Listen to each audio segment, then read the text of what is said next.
Et bienvenue à notre célébration. Je suis le pasteur Peter Madon et ravi de vous accueillir ici dans la maison du Seigneur. Nous sommes venus pour élever nos cœurs, pour rencontrer le Seigneur, pour entendre de sa part, afin de pouvoir marcher vraiment dans la bonne direction. Je vous demande de vous lever et nous allons entrer dans sa présence. Je voudrais vous lire juste un passage du 121e psaume. Psaume 121. Je lève mes yeux vers les montagnes, d'où me viendra le secours. Le secours me vient de l'Éternel qui a fait les cieux et la terre. Il ne permettra point que ton pied chancelle. Celui qui te garde ne sommeillera point. Voici, il ne sommeille ni ne dort, celui qui garde Israël. L'Éternel est celui qui te garde. L'Éternel est ton ombre à ta main droite. Pendant le jour, le soleil ne te frappera point, ni la lune pendant la nuit. L'Éternel te gardera de tout mal. Il gardera ton âme. L'Éternel gardera son départ et ton arrivée dès maintenant et à jamais. Seigneur, nous te remercions pour ta présence ici dans ce lieu. Nous élevons nos cœurs pour te remercier. Seigneur, nous te remercions. Nous te bénissons. Nous voulons élever nos voix pour t'acclamer. Et nous te remercions, Père, que tu es le roi des rois, le Seigneur des seigneurs, l'étoile du matin et le bon berger. Seigneur, merci pour ta présence ici. Et nous voulons entrer pleinement dans ta présence. Au nom de Jésus. Amen. Alors, très bonne célébration et donnons tout notre cœur à la louange de notre Seigneur. Amen. Sylvain. Bonjour à tous, soyez les bienvenus. Nous allons proclamer ce matin que Jésus-Christ est Seigneur.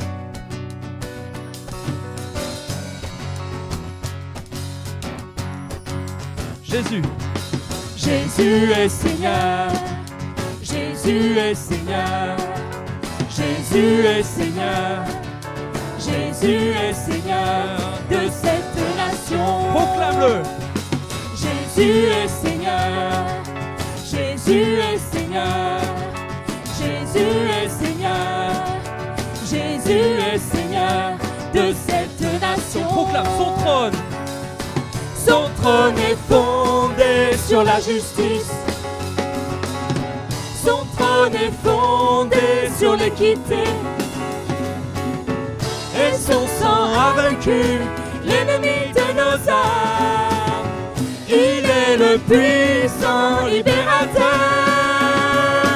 Jésus est Seigneur. Jésus est Seigneur. Il est Seigneur en France. Jésus est Seigneur. Il est Seigneur dans ta vie. Jésus est Seigneur de cette nation. Proclame Jésus. Jésus est Seigneur. Jésus est Peuple Seigneur. de Dieu, élevez vos mains, élevez vos voix pour proclamer que Jésus est Seigneur. Jésus est Seigneur de cette nation. Proclame encore, Jésus est Seigneur. Jésus est Seigneur. Jésus est Seigneur. Jésus est Seigneur. Jésus est Seigneur de cette nation. Proclame son trône. Son trône est fondé sur la justice. C'est un Dieu de justice. Son trône est fondé sur l'équité.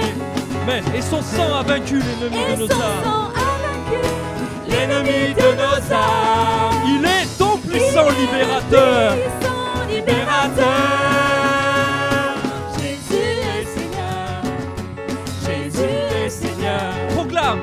Jésus est Seigneur. Jésus est Seigneur de cette nation. Je crois que tu n'as pas encore compris. On va proclamer Jésus. Jésus est Seigneur. Il est Seigneur de cette église. Jésus est Seigneur. Jésus est Seigneur. Jésus est Seigneur de cette nation. Proclame-le. Son trône est fondé sur la justice. Son trône est fondé sur la justice. Son trône est fondé sur l'équité. Amen. Et son sang a vaincu. Et son sang a vaincu Réjouis-toi, peuple de Dieu. l'ennemi de nos âmes. Il est le puissant Il est libérateur. le puissant libérateur. Jésus est Seigneur. Jésus est Seigneur. Jésus est Seigneur. Jésus est Seigneur de cette nation. Jésus est Seigneur. Jésus est Seigneur. Amen. Jésus est Seigneur. Jésus est Seigneur. Proclamez encore une fois. de cette nation. Son trône est fondé sur la justice. Son trône est fondé sur la justice. Amen. Son trône est fondé sur l'équité. C'est un Dieu qui est juste et qui est saint. Et son sang a vaincu l'ennemi de nos âmes. Satan est vaincu. Il est le puissant libérateur. Jésus est Seigneur. Jésus est Seigneur. Jésus est Seigneur. Jésus est Seigneur de cette nation. Jésus est Seigneur. Jésus est Seigneur. Jésus est Seigneur. Jésus est Seigneur. Jésus est Seigneur de cette nation. Jésus est Seigneur. Amen. Jésus est Seigneur. Jésus est Seigneur. Jésus est Seigneur. Jésus est Seigneur de cette nation. Gloire à toi, Seigneur. Nous élevons ton saint nom ce matin. Nous voulons élever ton saint nom, le nom de Jésus-Christ, qui a été élevé au-dessus de tout autre nom. Et Seigneur, ce matin, nous voulons t'apporter, Seigneur, une louange qui comble ton cœur, Seigneur. Une louange, Seigneur, qui te fasse plaisir, Père éternel. Une louange vraiment qui soit vraie, Seigneur. Et vraiment, merci, Père, que tu te révèles, Seigneur, à chacun de nous ce matin. Père éternel, tu nous montres, Seigneur, ta présence. Tu nous montres, Seigneur, qui tu es, Seigneur. Tu te révèles à nous, Père de grâce. Et nous allons prendre ce chant qui dit « Je crois en Jésus ». Je crois qu'il est le Fils de Dieu, je crois qu'il est mort et ressuscité, et je vous invite à proclamer ces paroles, à les prendre pour vous, à les proclamer, parce que c'est le fond, c'est votre foi. Et la Bible dit, qui est celui qui a triomphé du monde, sinon celui qui croit que Jésus est le Fils de Dieu. Si vous voulez triompher du monde, vous ne pouvez pas le faire sans Jésus-Christ. Voici pourquoi l'Église est victorieuse sur le monde, l'Église est victorieuse sur le diable et sur le péché. Et nous voulons le proclamer avec ce chant. Je crois en Jésus.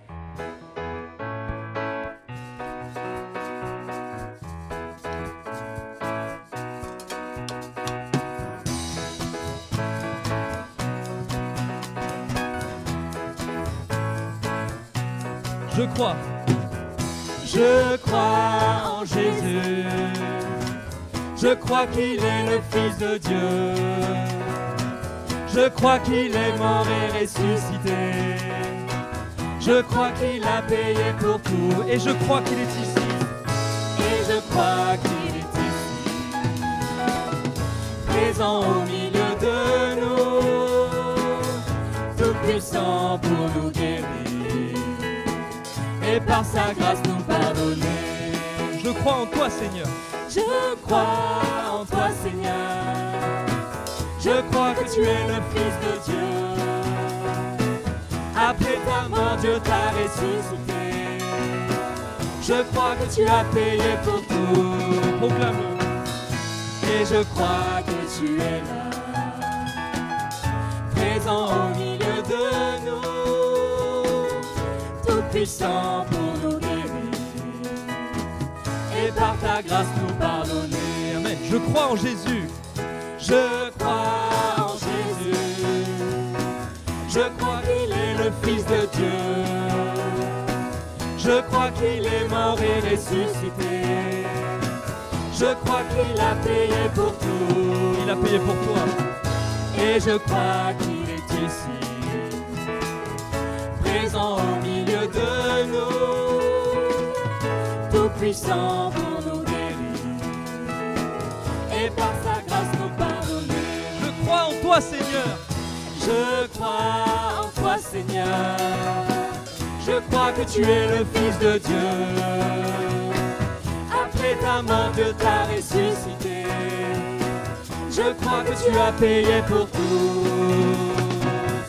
Et je crois que tu es là, Présent au milieu de nous. présent au milieu de nous. Merci, Seigneur. Tu sièges dans la louange de ton peuple. Tout puissant pour nous guérir et par sa grâce nous pardonner. Encore une fois, je crois en Jésus. Je crois en Jésus. Je crois qu'il est le Fils de Dieu. Je crois qu'il est mort et ressuscité Pour tes péchés. Je crois qu'il a payé pour tout. Et je crois Et qu'il je est ici. crois qu'il est ici,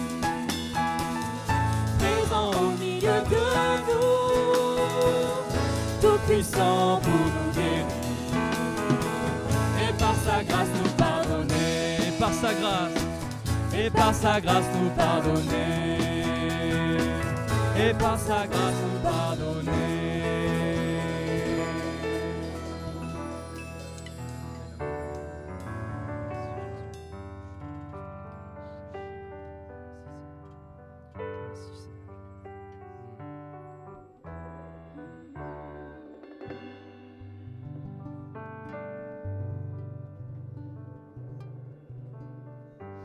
Qui sommes-nous, Seigneur, pour que tu t'intéresses à nous, Père? Toi qui es le Dieu tout-puissant, toi qui es le Dieu créateur de l'univers, du ciel, des étoiles, Seigneur.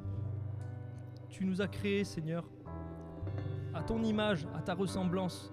Et Seigneur, vraiment, que nous puissions avoir conscience, Seigneur, de ces choses, Père, lorsque nous approchons de ta sainte présence. Merci, Père, que si nous croyons en Jésus-Christ, si nous le confessons comme notre Seigneur et Sauveur, tu nous adoptes, Seigneur Dieu. Nous devenons des fils et des filles de Dieu. Seigneur, vraiment, nous sommes reconnaissants, Seigneur, et nous voulons prendre ce chant qui dit qu'il m'a racheté à la croix, grâce insondable. Jésus m'a sauvé.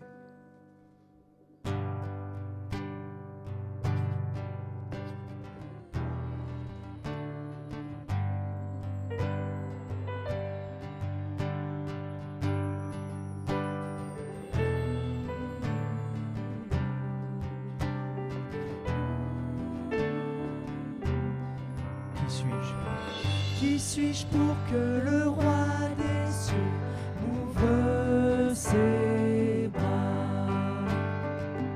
Perdu mais trouvé par sa grâce, son amour pour moi, son amour pour moi. On va le redire encore une fois. Qui suis-je? Qui suis-je pour que le roi des cieux m'ouvre ses bras?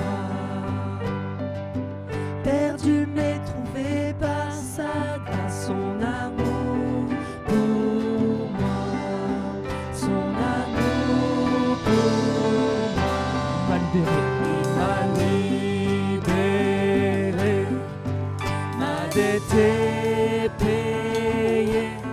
Je suis enfant de Dieu, je suis à lui. Il m'a racheté à la croix. Il m'a racheté à la croix, grâce insondable. J'étais esclave du péché, mais il m'a sauvé. Proclame. Jésus m'a sauvé. Il m'a libéré. Ma dette est payée. Je suis enfant de Dieu, je suis à lui. Et dans sa maison. Et dans sa maison, j'ai trouvé ma place. Je suis enfant de Dieu, je suis à lui. Qui suis-je? Qui suis-je pour que le roi des cieux m'ouvre ses bras? Perdu mais trouvé par sa grâce, son amour pour moi, son amour pour moi. Il m'a libéré. Il m'a libéré, ma dette est payée. Je suis enfant de Dieu, je suis à lui. Et dans sa maison, j'ai trouvé ma place. Oh, alléluia. J'ai trouvé ma place. Je suis enfant de Dieu, je suis à lui. Proclame. Je suis choisi et affranchi. Je suis choisi et affranchi. En toi je sais qui je suis. Tu es pour moi. Tu es pour moi, pas contre moi. En toi je sais qui je suis. Je suis choisi. Je suis choisi Dieu t'a choisi. et affranchi. Ce n'est pas toi qui l'as choisi, En toi je sais qui je suis. mais c'est moi qui vous ai choisi. Tu es pour Jésus dit, choisi. En toi je sais qui je suis. Oui, en toi. Oui, en toi je sais qui je suis. Oui, en toi. Oui, en toi je sais qui je suis. Il m'a libéré, ma dette est payée. Je suis enfant de Dieu, je suis à lui. Dans sa maison, tu as trouvé ta place. Il t'a préparé une place. Viens à lui maintenant. Je suis enfant de Dieu, je suis à lui. On va le proclamer encore une fois. Je suis choisi. Je suis choisi et affranchi. En toi je sais qui je suis. Amen. Tu es pour moi, pas contre moi. En toi je sais qui je suis. Je suis choisi. Je suis choisi et affranchi. En toi je sais qui je suis. Tu es pour moi, Tu es pour moi, pas contre moi. En toi je sais qui je suis. Oui, en toi. Oui, en toi je sais qui je suis. Il m'a libéré, ma dette est payée. Je suis enfant de Dieu, je suis à lui. Et dans sa maison j'ai trouvé ma place. Je suis enfant de Dieu, je suis à lui. Dans sa maison. Et dans sa maison, j'ai trouvé ma place. Je suis enfant de Dieu, je suis à lui. Amen, amen. Élevons nos mains, élevons nos cœurs. Seigneur, merci. Gloire, gloire, gloire et honneur à ton nom. Nous bénissons ton précieux nom. Merci, Père, pour qui tu es pour chacun de nous. Pour celui qui tu es pour chacun de nous. Pour ta force dans nos vies. Seigneur, tu nous as rachetés et tu nous as donné de l'espoir. Tu nous as mis la foi dans nos cœurs. Seigneur, nous te remercions. Oh, merci, merci. Gloire, honneur, louange à ton nom. Amen, amen, amen. Élevez vos voix là où vous êtes. Élevez vos voix. Remerciez le Seigneur pour ce qu'il a fait pour toi, pour ta famille. Alléluia. Merci. Remercions le Seigneur. Seigneur, merci. Gloire à ton nom. Merci, Père. Merci, Père. Merci, Père. Oh, gloire à ton nom. Gloire à ton nom. Ah, gloire à ton nom. Amen. Amen, amen, amen. Mais c'est bon de vous voir. Nous sommes dans la maison du Seigneur. J'aimerais juste vous encourager de tourner devant et à l'arrière et donner un bon coup de poigne sanitaire à tous ceux qui sont autour de vous. Hein? Qu'on montre notre affection les uns pour les autres. Ciao.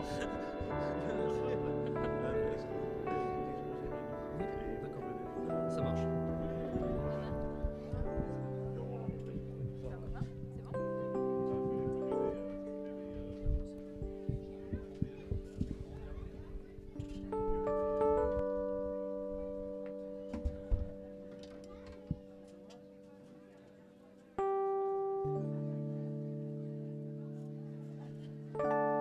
Voilà.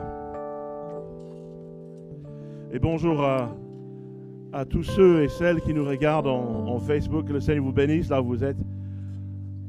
Vous pouvez reprendre vos places.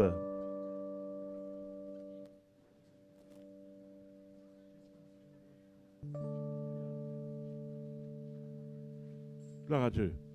Alors, avant d'aller plus loin, je voulais juste être très transparent avec vous. Vous savez, l'Église est gérée depuis plus de 30 ans, depuis 1985, par un corps pastoral.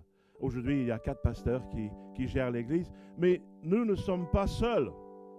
Et nous sommes entourés par un conseil d'administration composé des gens, des hommes et des femmes d'affaires, une bonne coupe de la société française qui nous aide à maintenir le cap au niveau administratif, et également par un conseil pastoral, ce qu'on a appelé jusqu'à présent l'équipe pastorale, mais aujourd'hui ça s'appelle le conseil pastoral, et il y a des changements au sein de ce conseil, et je voulais vous en faire part. Alors je demanderai à Gérald et Nathalie de Fayeux de s'avancer, et également à Rafi Karabassian, s'il vous plaît.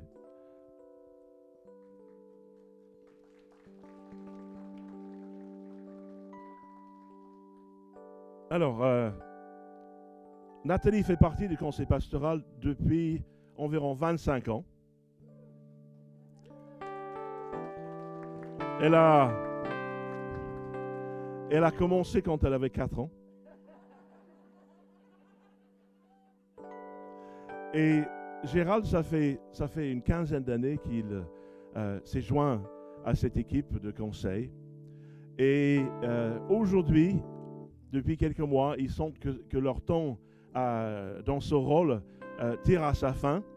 Et donc nous avions à cœur d'être très transparents avec vous pour que vous compreniez qui est qui et ce qui se passe dans l'Église. Alors, depuis 25 ans, depuis 15 ans, Gérald et Nathalie œuvrent réellement au sein de ce conseil. Ils étaient là parce qu'ils avaient tous deux des responsabilités importantes. Nathalie avec l'évangélisation, entre autres, et Gérald avec le bâtiment, et aussi un conseil juridique. Et tous les deux nous ont servi, vous ne le saviez pas parce que vous ne les avez pas vus, mais plusieurs fois par mois, ce conseil s'est réuni et nous avons tranché des questions ensemble, on a prié sur des choses, et avant de prendre des décisions, on ne voulait pas juste faire des choses avec les 4 pasteurs, avec notre connaissance de la vie, mais nous entourer de bons conseillers. Et donc c'est avec regret personnel que Nathalie et Gérald vont partir. Moi j'aurais aimé les garder à tout jamais. Mais ils savent dans leur cœur que c'est le moment de changement. Je tiens à vous dire un super grand merci de la part de l'Assemblée. Vous avez travaillé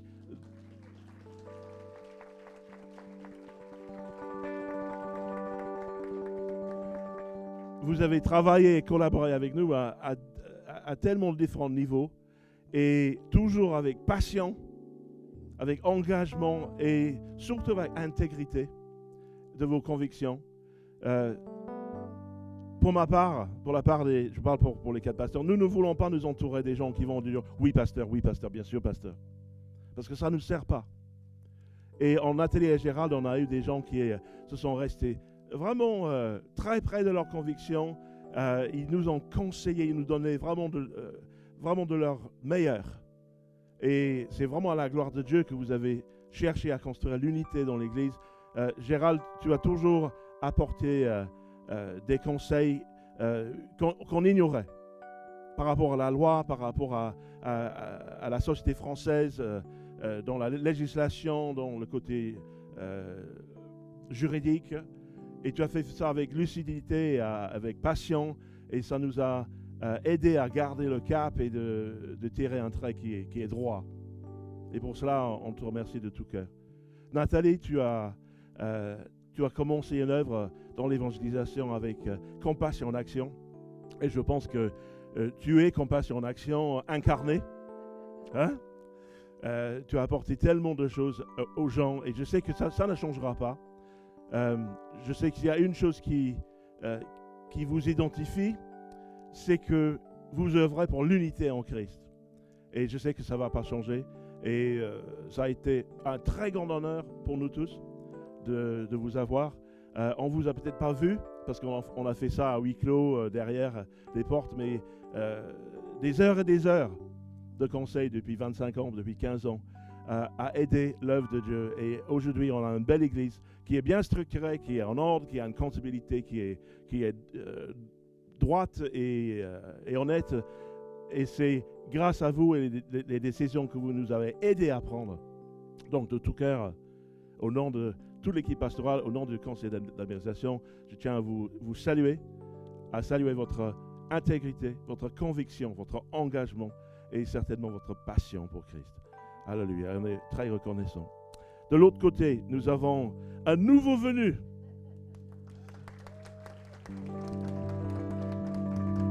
Et nous sommes ravis d'accueillir Rafi Karabachian au sein de ce conseil pastoral. Il va reprendre un peu le flambeau dans l'évangélisation que Nathalie a vraiment aidé à construire, et Rafi va continuer dans cette direction et aussi dans une direction pastorale avec d'autres groupes, les life groups, et il est très engagé à ce niveau-là. Je connais Rafi depuis quelques années maintenant. Il est devenu un vrai ami personnel avec lequel j'ai beaucoup de joie à passer du temps. C'est un homme de caractère, un homme de conviction, un homme de passion. Il aime Christ et je sais qu'il n'a qu'une envie, c'est d'établir le royaume de Dieu ici en France. Alléluia. Gloire à Dieu. Alors, je voudrais demander à Geneviève de s'avancer. Viens. Et nous allons prier pour Nathalie et Gérald, qui n'abandonnent pas l'Église. Au contraire, ils vont partir dans d'autres directions, mais toujours avec nous. Est-ce qu'il y a des choses que vous voulez dire, puisque vous êtes là?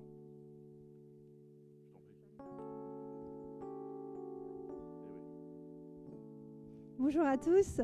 J'avais vraiment une parole qui résonnait ce matin dans mon cœur. Vous savez, quand on commence à connaître Christ, à s'engager à sa suite, il y a un mot d'ordre. C'est « Servez Christ le Seigneur ». Et tout ce que vous faites, ne le faites pas pour des hommes, pour un être vu, mais faites-le pour Jésus. Et ça a été notre mot d'ordre, de toujours servir le Seigneur. Et on va continuer à le faire, amen. Peut-être pas à la même place, mais vous savez, ce n'est pas votre place qui détermine votre engagement avec le Seigneur. Ce n'est pas notre titre qui détermine notre engagement avec le Seigneur. Nous sommes tous appelés à le connaître et à le faire connaître. Et ça ne change pas quand on est enfant de Dieu. Soyez bénis. Comme d'habitude, j'aurais dû parler en premier, mais bon. C'est comme ça, il faut s'y faire. Alors, Peter nous a mis un petit peu à l'honneur, donc avec sobriété, comme je lui avais demandé. Mais donc, moi, je tiens à dire, en fait, que pendant toutes ces années, en fait, nous étions deux. En fait, c'était toute cette équipe pastorale. En réalité, c'était ces décisions collégiales qui nous ont honorés, en fait. En réalité, il n'y a rien de mieux, mais bien que difficile, de prendre des décisions collégiales. Voilà, encore une fois, c'est pas toujours facile, mais c'est pour ça qu'effectivement, on a pu avancer et structurer l'Église. Et deuxièmement, en fait, notre mandat continue dans les murs, mais à l'extérieur.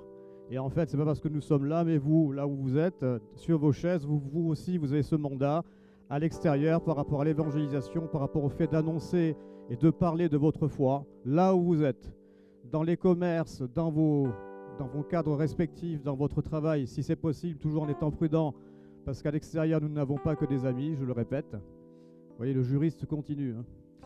Bien. Et voilà, donc nous continuons dans la même barque. De temps en temps, ça tangue, comme dirait pasteur Peter la dernière fois.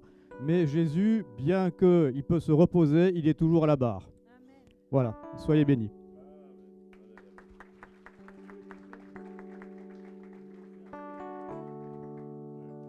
Gloire à Dieu. J'aimerais qu'on puisse se lever et on prie pour ces trois personnes. On va demander à Dieu la bénédiction sur le ministère de Rafi pour qu'il puisse entrer pleinement dans ses fonctions et avoir du succès. Amen. Et également, on va demander au Seigneur qu'il donne une ligne très claire pour Gérald et pour Nathalie pour qu'ils puissent être accomplis sans faillir en rien et qu'ils puissent continuer à servir le Seigneur avec autant de passion et de compassion. Vous voulez bien? Je demande aussi à Pasteur Philippe, Pasteur Sherilyn, venez, on va prier pour vous.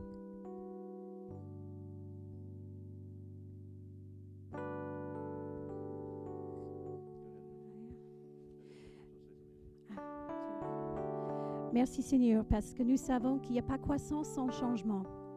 Et merci Seigneur pour la preuve de maturité dans nos frères Gérard et notre sœur Nathalie, Seigneur, qu'ils ont assumé de dire, écoute, nous suivons la conduite du Saint-Esprit pour que justement que nous puissions tous bénéficier, hallelujah, des bénédictions du Seigneur. Et Père, nous bénissons, hallelujah, Gérard et Nathalie, Seigneur, pour leur fidélité pendant toutes ces années, Seigneur. Tu as dit, hallelujah, que l'homme fidèle est comblé de bénédictions. Et nous croyons, Seigneur, pour cette récompense, pour cette promesse de soi agissant dans leur vie d'une façon extraordinaire dans le nom de Jésus. Merci, Seigneur, qui continue d'être conduit par le Saint-Esprit. Et merci, Seigneur, parce qu'ils sont assez matures de suivre, hallelujah, le conduit du Saint-Esprit et se déplacer. Merci, Seigneur, pour Rafi, hallelujah, qui remplit justement cette place. Et que lui, Seigneur, que tu lui donnes les compétences et les capacités aussi, Seigneur, dans le nom de Jésus, de remplir ce rôle et cette fonction que tu lui donnes en toute sagesse et en amour et aussi en tendresse, Seigneur. Alléluia. Merci, Seigneur, que toutes ces 3 personnes, Seigneur, vont utiliser leurs compétences et leurs dons, Seigneur, à ta gloire, dans le nom de Jésus. Merci, Seigneur, parce que nous savons que tu reviens bientôt. Alléluia. Et l'épouse, nous sommes en train de s'habiller et revêtir de toi. Alléluia, parce que nous savons que tu viens bientôt. Alléluia. On se prépare pour ton venue dans le nom de Jésus. Merci, Seigneur. Je vais me mettre face aux 3 personnes parce que je pense que ce texte est pour les 3. Colossiens chapitre 4, verset 17, que ce soit dans vos nouvelles fonctions respectives, prends garde au ministère que tu as reçu dans le Seigneur afin de bien le remplir. Nous prions pour que vous puissiez bien remplir la fonction qui est la vôtre dans le corps de Christ. Et juste un mot personnel pour le couple de Féo. Moi, je suis arrivé après vous en réalité. Ils étaient déjà là. Mais il y a 3 mots. J'y pensais ce matin à 3 mots vous concernant. Fidélité, loyauté et le 3e, maturité. La façon dont vous avez annoncé votre nouvelle saison. Vous avez fait preuve de maturité et depuis vos prises de fonction jusqu'à aujourd'hui, vous avez fait preuve de fidélité et de loyauté. Ce couple est un exemple. Inspirez-vous de ce couple. Ce couple est un exemple. Et Rafi, quand je pense à Rafi, je pense à un cœur de serviteur. Cet homme a un cœur pour le service. Cet homme a un cœur pour les gens qui ne connaissent pas Jésus. Et cet homme a un cœur pour les gens qui le connaissent déjà. Il y a un cœur pour les perdus et il y a un cœur pour l'Église. Donc, merci à tous les 3. Et on reste ensemble. Vous avez compris que personne ne part? Vous avez compris ça? On reste tous dans la même maison, d'accord? Simplement, les fonctions changent dans la maison. Donc, applaudissez encore les 3 bien-aimés. Et je voulais juste vous dire que je suis reconnaissante. Vous êtes dans ma vie depuis plus de 15 ans et plus de 25 ans, en fait, Nathalie. Et c'est vraiment une joie de pouvoir collaborer ensemble et de l'avoir fait à différentes époques, à différentes manières, n'est-ce pas? Mais on se réjouit de ce que le Seigneur va continuer de faire dans votre vie de couple, dans votre vie familiale. Et c'est une joie de parcourir ce chemin ensemble. Et Rafi, on est ravis de t'avoir à rejoindre le conseil pastoral et avec ta famille qui sert aussi en différents domaines de l'Église. C'est vraiment une joie. Et je veux que vous sachiez que l'Église est une famille. C'est une famille pour ceux qui en ont déjà, mais une famille pour ceux qui n'en ont pas ou dont la famille est loin. Et c'est vraiment ça, le conseil pastoral, c'est vraiment devenu une famille. Et vous faites partie de la famille aussi. Et dans la famille, chacun a des rôles. Et au fur et à mesure des années, ça change, ça évolue. Moi, j'ai commencé dans l'église, j'étais le premier bébé de l'église, donc pour vous dire. Et ça évolue, ça change. Et c'est ça, dans quelque chose qui est sain, ça évolue. Mais ça garde ces liens fraternels, ça garde ces liens d'amour. Et c'est ça qui est vraiment une grande joie, une bénédiction. Donc, on a quelque chose pour vous. C'est tout simple. C'est des chocolats. Mais, mais on voulait vous offrir à chaque famille une petite douceur pour accompagner cette rentrée. Et voilà. Donc, on vous aime très fort et on vous embrasse. Gloire à Dieu. Merci beaucoup. Merci beaucoup.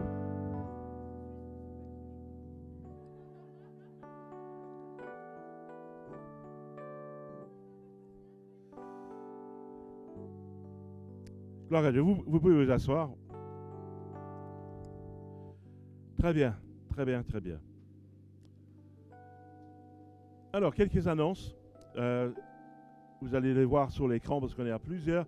Ce mardi soir à 19h, il y a une soirée de louanges les gens ont tellement aimé ce qu'on a fait la dernière fois, donc on nous a réclamé ça. Et on va élever nos cœurs mardi soir, 19h. Venez, amenez des amis. Ça va être un super moment. Et on va terminer en prenant la Sainte Seine ensemble. Jeudi à 19h, il y a une préparation pour le baptême d'eau. Donc si vous avez envie de vous faire baptiser, venez ici à 19h pour une préparation baptême. Et si vous dites, je m'intéresse mais je ne veux pas m'engager, venez quand même. Venez vous instruire. OK? Donc ce jeudi.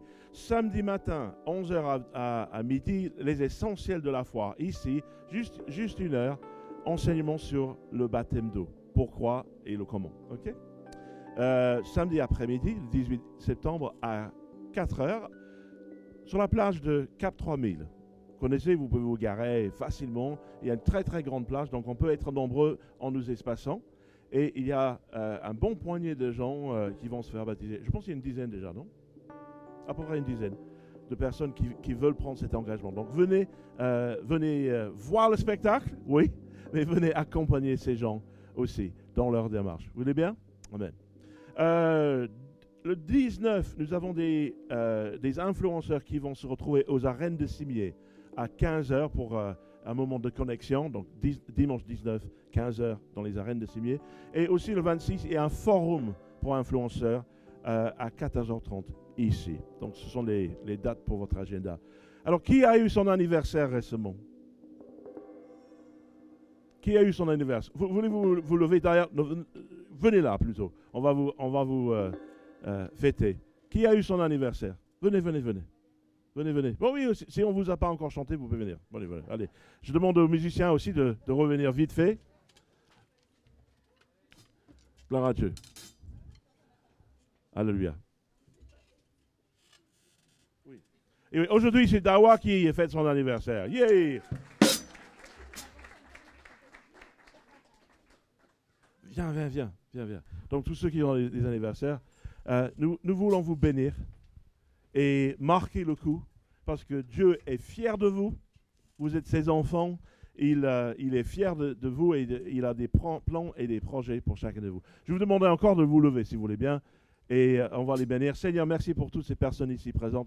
Seigneur, merci que tu déverses en chacun d'eux, ta puissance et ta présence. Merci Père, qu'ils vont pouvoir être animés d'un esprit de révélation et de sagesse dans ta connaissance, que tu illumines les yeux de leur cœur, tu les fais avancer dans le bon chemin. Au nom de Jésus. Alléluia. Alors, est-ce qu'on peut chanter Joyeux anniversaire?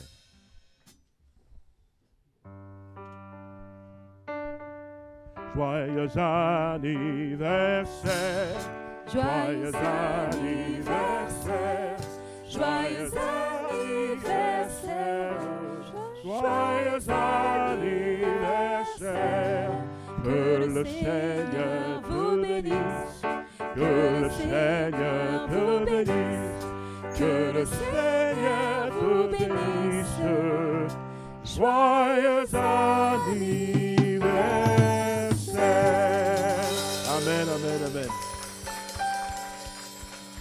Gloire à Dieu. Soyez bénis. Merci. Gloire à Dieu.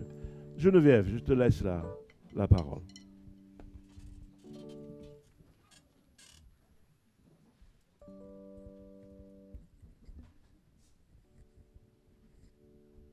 Nous allons préparer nos cœurs maintenant pour semer dans le royaume de Dieu par nos dîmes et nos offrandes. Je laisse la place à Geneviève, qui est notre trésorière. Elle est sur le conseil d'administration, mais aussi sur le conseil pastoral. Hein?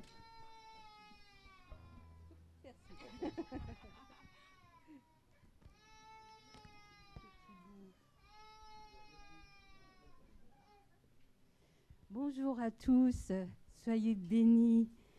Et ravie de vous retrouver pour ceux qui étaient encore en vacances. Et je m'appelle Geneviève, je pense que vous me connaissez, mais si vous ne me connaissez pas, Geneviève, et je suis dans l'église au service du Seigneur. Donc j'ai la joie de vous exhorter ce matin pour les dîmes et les offrandes. Et j'ai choisi 1 Chronique 16. Parce que 1 Chronique 16 raconte l'histoire de David qui a ramené l'arche de l'Éternel à Jérusalem. Ils sont dans la joie. Ils sont en train de louer le Seigneur. Et c'est devenu d'ailleurs un psaume. Et c'est magnifique. Et j'aime ce que David dit là, parce que c'est exactement ce qu'on a besoin de vivre aujourd'hui. Alors, je voulais vous lire à partir, donc 1 Chronique 16, à partir du verset 8. « Louez l'Éternel et faites appel à lui. Publiez ses œuvres parmi les nations, chantez à sa gloire et célébrez-le en musique. Racontez sans cesse toutes ses merveilles. Soyez fiers de lui. » Est-ce que vous êtes fiers de l'Éternel? Soyez fiers de lui. Car il est très saint. Que le cœur de ceux qui sont attachés à l'Éternel soit rempli de joie. Tournez-vous vers l'Éternel. Faites appel à sa force. Aspirez à vivre constamment en sa présence. Souvenez-vous des merveilles qu'il a accomplies. Rappelez-vous de ses prodiges et les jugements qu'il a prononcés. Vous, les descendants d'Israël, son serviteur. Vous, fils de Jacob, vous qu'il a choisi. Notre Dieu, c'est l'Éternel. C'est lui qui gouverne l'univers entier. Souvenez-vous toujours, pour toujours, de son alliance qu'il a donnée, sa parole, pour 1000 générations. Il a conclu un traité avec Abraham et l'a confirmé par serment à Isaac. Il l'a confirmé à Jacob en faisant une loi et pour Israël une alliance pour toujours. Et je vais continuer à partir du verset 29. Mais je vous encourage à lire ce psaume, ce chapitre 16 de Chronique, parce que c'est vraiment merveilleux. Et même quand, au verset 21, David dit, mais Dieu ne laisse à personne les persécuter. Pour les protéger, il punit des rois. Ne maltraitez pas ceux qui me sont consacrés. Ne faites pas de mal à ceux qui sont mes prophètes. Dieu nous aime. Dieu nous a appelés à être ses enfants. Il vous a choisis. Il nous a choisis tous ensemble pour le célébrer et pour avoir une autorité dans cette nation, une autorité dans ce monde, sur tous les traits enflammés du malin. N'acceptez pas la persécution parce que Dieu a la puissance. Dieu est puissant. Dieu est puissant dans tous les domaines de votre vie, dans tous les domaines. Il dit au verset 29, « Célébrez l'Éternel en son nom et son nom glorieux. Apportez vos offrandes en venant devant lui, prosternez-vous, adorez l'Éternel dans l'éclat de sa sainteté. Vous, gens du monde entier, tremblez devant sa face. Le monde est ferme, il n'est pas ébranlé. Que le ciel soit en joie et que la terre exulte. Et qu'aux nations, on proclame que l'Éternel est roi. » Vous savez, vous avez une part dans tout ce que vous faites, vous collaborez avec Dieu. Et quand vous apportez vos dîmes et vos offrandes, vous avez une part dans le royaume de Dieu. Et cette part, c'est d'être protégé, c'est d'être équipé, c'est d'être béni à tous égards.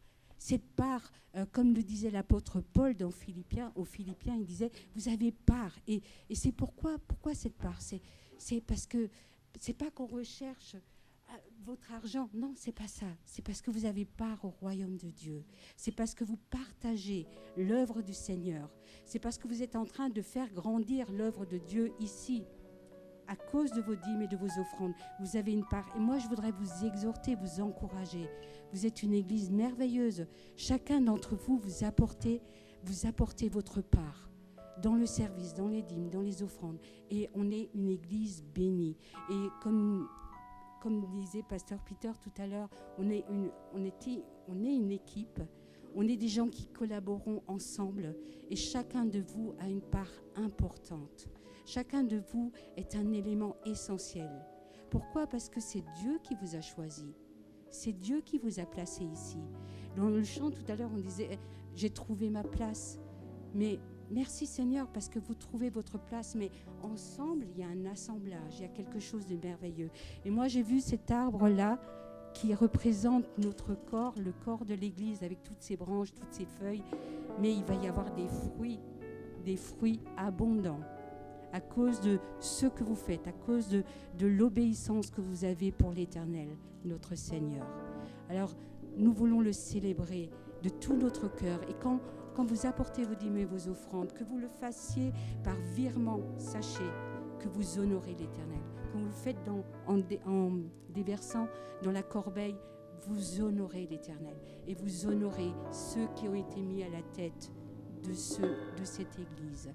Alors je vous bénis et je rends grâce à Dieu que chacun de vous puissiez être béni en abondance, que les bénédictions vous soient multipliées parce que vous avez un cœur envers le Seigneur, envers Dieu le Père, et qu'en faisant ce que vous faites, vous célébrez l'Éternel.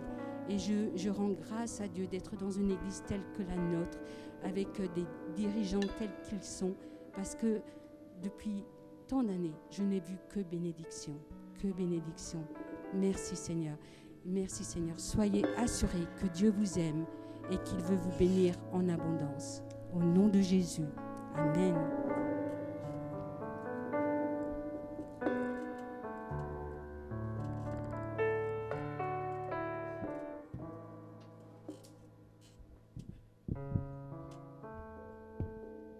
Amen.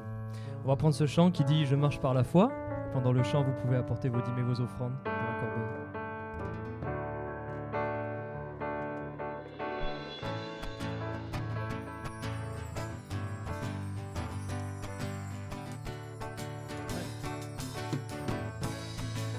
Je marche par la foi, chaque pas par la foi, pour vivre par la foi, je me confie en toi. Je marche par la foi, chaque pas par la foi, pour vivre par la foi, je me confie en toi. Chacun de mes pas est un pas de foi. Aucune arme forgée contre moi ne tiendra.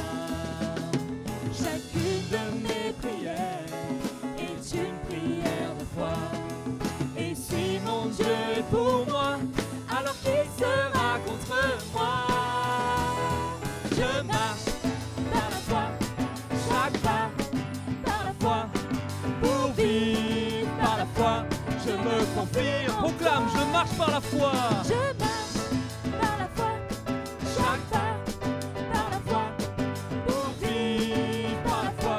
Je me confie en chacun de mes pas est un pas de foi. Chacun de mes pas est un pas de foi. Aucune arme forgée contre moi ne tiendra. Amen. Chacune de mes prières est une prière de foi. Amen. Et si mon Dieu est pour moi, alors qui sera contre moi? Je marche par la foi.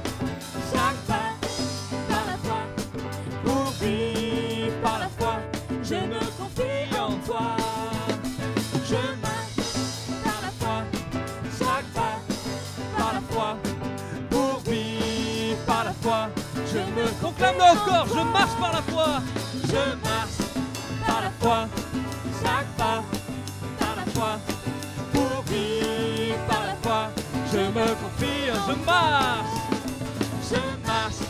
par la foi, chaque pas par la foi.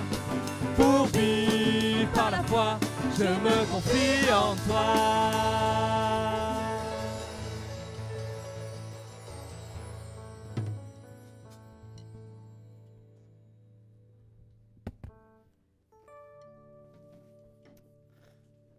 Veuillez prendre place, s'il vous plaît.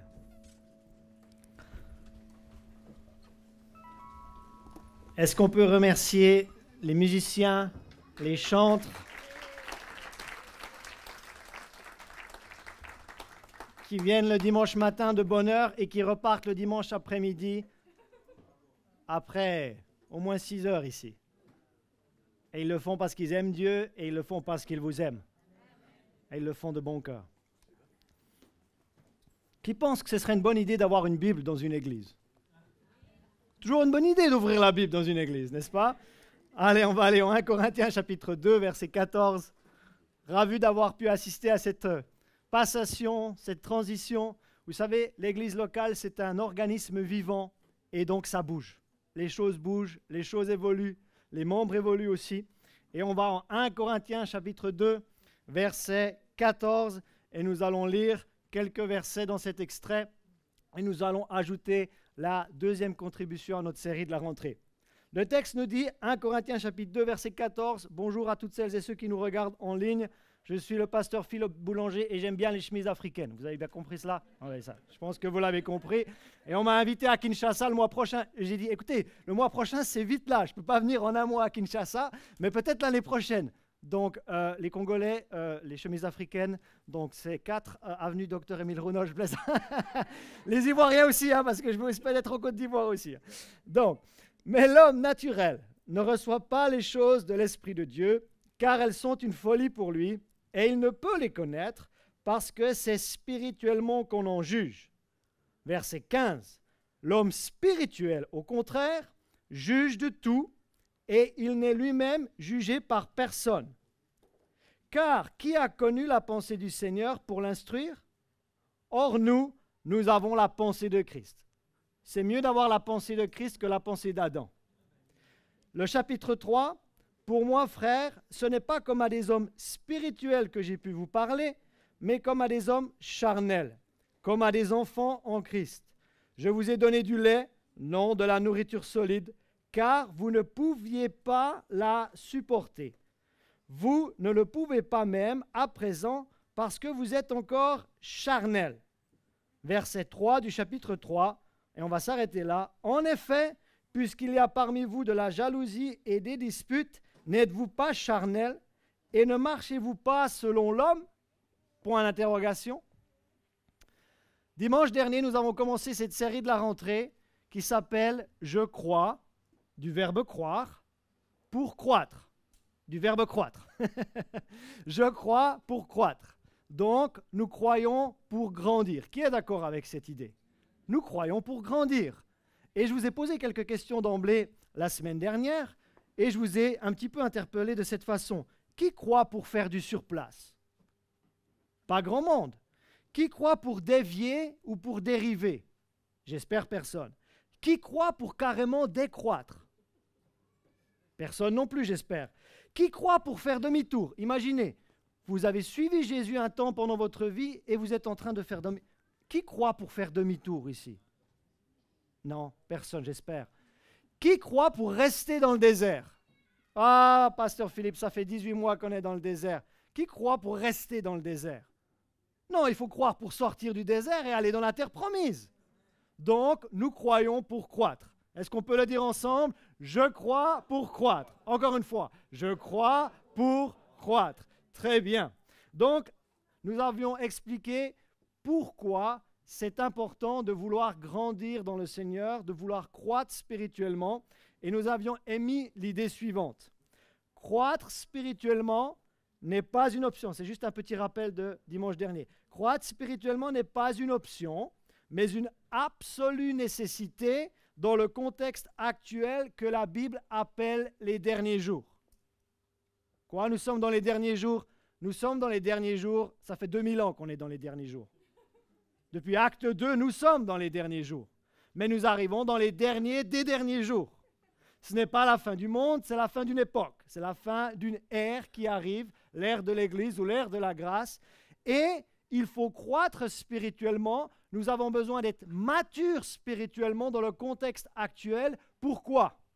Parce que Jésus a dit que personne ne vous séduise. Parce que Paul a dit que personne ne vous égare. Parce que Pierre a dit que la vérité sera discréditée. Donc, ce n'est pas moi qui annonce ces choses. C'est le Seigneur qui a annoncé ces choses. Ce sont les apôtres qui ont annoncé ces choses, qui nous disent qu'avant la seconde venue de Jésus sur la terre, Jésus nous dit que personne ne vous séduise. Paul dit que personne ne vous égare. Pierre dit que la voie de la vérité sera discréditée. Donc juste pour vous donner un petit peu le contexte spirituel dans lequel nous sommes, ce n'est pas un contexte très facile. Or, nous avons besoin donc de marcher dans l'amour et nous avons besoin de dire la vérité pour résumer ce qui a été dit dans le message donc il y a 7 jours. Maintenant, dans le texte que nous avons lu aujourd'hui, je ne sais pas si vous avez fait attention, mais il y a 3 types d'êtres humains.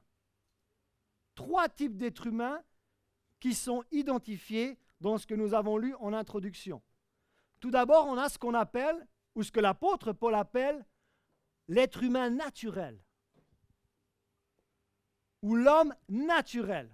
Mesdames, quand je parle de l'homme ici, je parle de l'être humain, d'accord? Je ne parle pas juste du genre masculin, je parle de l'être humain. Il y a un être humain naturel que l'apôtre Paul écrit en 1 Corinthiens 2,14. Relisons ce verset un instant. Mais l'homme naturel, c'est qui? C'est celui qui ne reçoit pas les choses de l'esprit, car elles sont une folie pour lui.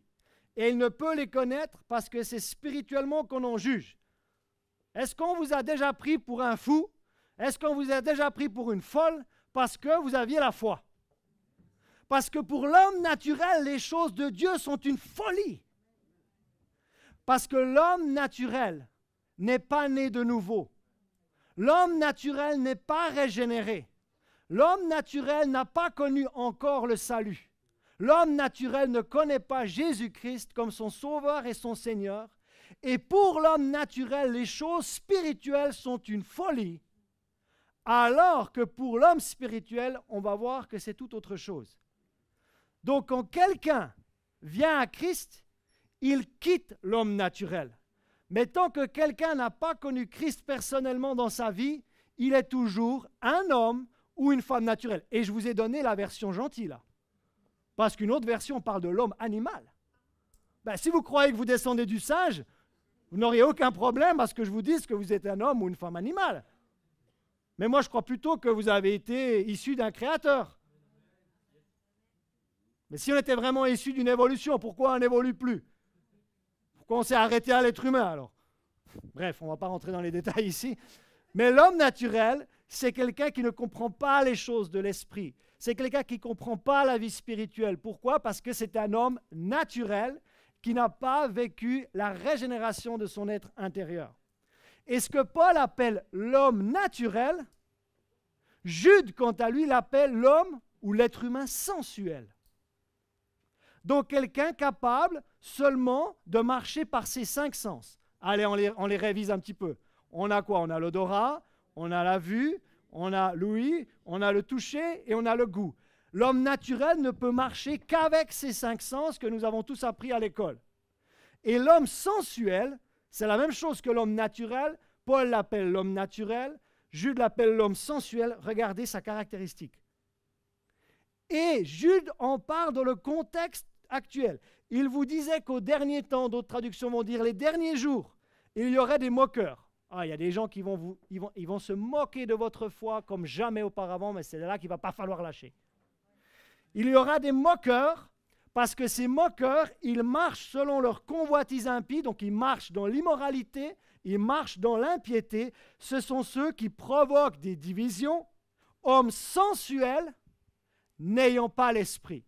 Donc un homme naturel, un être humain naturel, un homme sensuel ou un être humain sensuel, c'est quelqu'un qui n'a pas l'esprit en lui. C'est quelqu'un qui est naturel, qui marche selon ses 5 sens. Maintenant, il y a un autre être humain qui a été identifié dans le texte que nous avons lu en introduction. Là, en revanche, c'est quelqu'un qui est chrétien, né de nouveau, mais pas encore mature. Est-ce que vous avez tous compris que personne ne commence mature dans la foi? On commence tous bébés dans la foi? Même si on connaît le Seigneur sur le tard dans sa vie, si on est de nouveau, on est tous dans le naturel bébé. J'aimerais vous dire qu'on commence tous dans le spirituel bébé. Mais à partir du stade de nourrisson, il y a des étapes. Je suis en train d'écrire mon premier livre là. Je vais essayer de le sortir avant mon 40e anniversaire, le 30 mars prochain. J'en suis à la fin du premier chapitre. Donc venez me piquer. Pasteur Philippe, t'en es où dans ton livre? Venez, dites-moi, comme ça va me donner un coup de boost là. Attendons, j'ai dit le premier manuscrit, j'ai pas dit le livre fini et tout beau. J'ai dit la première édition du livre et je suis en train d'écrire sur la croissance spirituelle justement. Et tout ça pour vous dire que après l'homme naturel ou l'homme sensuel, on a lu dans le texte qu'il y a un homme charnel. Un homme charnel. Ou un être humain charnel. Ça, c'est qui? L'être humain charnel est chrétien. L'être humain charnel est né de nouveau, mais il est encore immature dans le Seigneur. Il est encore immature dans la foi. Et même quelqu'un du calibre de Paul a dit « J'ai fait disparaître ce qui était de l'enfance. » J'ai décidé de faire disparaître ce qui était de l'enfance. Jésus, Luc 2, 52, grandissait en sagesse, en stature et en grâce devant Dieu et devant les hommes. Donc, à mon humble avis, si Jésus a eu besoin de croître, si Paul a dû faire disparaître ce qui était de l'enfance, il va falloir qu'on fasse disparaître certaines choses dans notre vie pour arriver à la maturité, pour pas se faire séduire, ne pas se faire égarer et rester dans la vérité qui sera donc discréditée. L'homme charnel, on lit à propos de l'homme charnel dans le texte que nous avons lu tout au début. « Je vous ai donné du lait, non de la nourriture solide, car vous ne pouviez pas la supporter, cette nourriture solide. Et vous ne le pouvez pas même à présent parce que vous êtes encore charnel. » Mais attends, ils sont chrétiens, c'est l'église de Corinthe. Oui, ils sont chrétiens, les Corinthiens. Mais ils sont encore au stade qu'on appelle charnel. Il y a encore de la carnalité dans leur évolution spirituelle. En effet, puisqu'il y a parmi vous de la jalousie et des disputes. Il n'y a pas besoin d'être très mature dans le Seigneur pour avoir de la jalousie. Il n'y a pas besoin d'être très mature dans le Seigneur pour voir des disputes. N'êtes-vous pas charnel et ne marchez-vous pas selon l'homme? Donc on voit très clairement dans ce texte aussi que quand on est chrétien mais encore charnel, il y a des disputes, il y a des divisions, il y a de la jalousie, il y a des querelles, il y a des dissensions. Mais ce sont des personnes qui sont déjà dans la foi, mais qui ne sont pas encore matures dans la foi. Et je vous ai posé la question dimanche dernier, où en êtes-vous dans votre croissance spirituelle? Où en êtes-vous dans votre croissance spirituelle? Et nous voyons aussi clairement que ce que l'apôtre Paul décrit comme un homme charnel, c'est l'équivalent de ce qu'il a écrit aux Éphésiens. L'homme charnel ou l'enfant spirituel sont équivalents. Encore, dimanche dernier, je vous ai parlé d'enfance spirituelle. Vous pouvez avoir 50 ans et être un enfant spirituel. Dans Éphésiens, il parle d'être enfant spirituel. Aux Corinthiens, il parle d'être un homme ou une femme charnelle. Vous vous souvenez ce qu'on avait dit sur l'enfant spirituel? Que ce sont des chrétiens qui sont ballottés, comme des barques, par les vagues. Une fois oui, une fois non. Une fois église, une fois pas église. Une fois je suis Jésus, une fois pas Jésus. Une fois c'est la foi, une fois c'est l'ésotérisme. Bam, bam, bam, bam, bam. Non seulement ils sont ballottés, comme des barques, par les vagues, mais ils se laissent emporter par tout vent de doctrine. Oh, t'as entendu le nouvel enseignement New Age du moment? Non, mais sois enraciné dans ce que le Nouveau Testament enseigne, et puis après, à ce moment-là, tu n'as pas besoin de t'intéresser à ce qui se passe. Oh, la nouvelle théorie complotiste dit. Oui, mais tu devrais plutôt savoir ce que la Bible dit, plutôt que la nouvelle théorie complotiste du moment.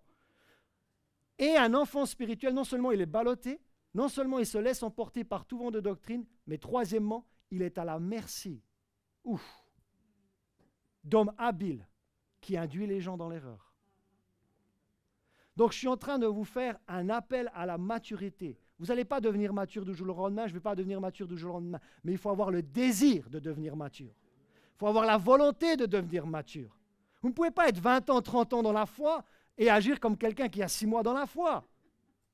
Non, il faut faire disparaître ce qui est de l'enfant spirituel. Il faut faire disparaître ce qui est immature.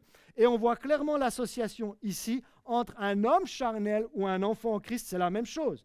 Pour moi, frère, ce n'est pas comme à des hommes spirituels que j'ai pu vous parler, mais comme à des hommes charnels, où il le dit, comme à des enfants en Christ.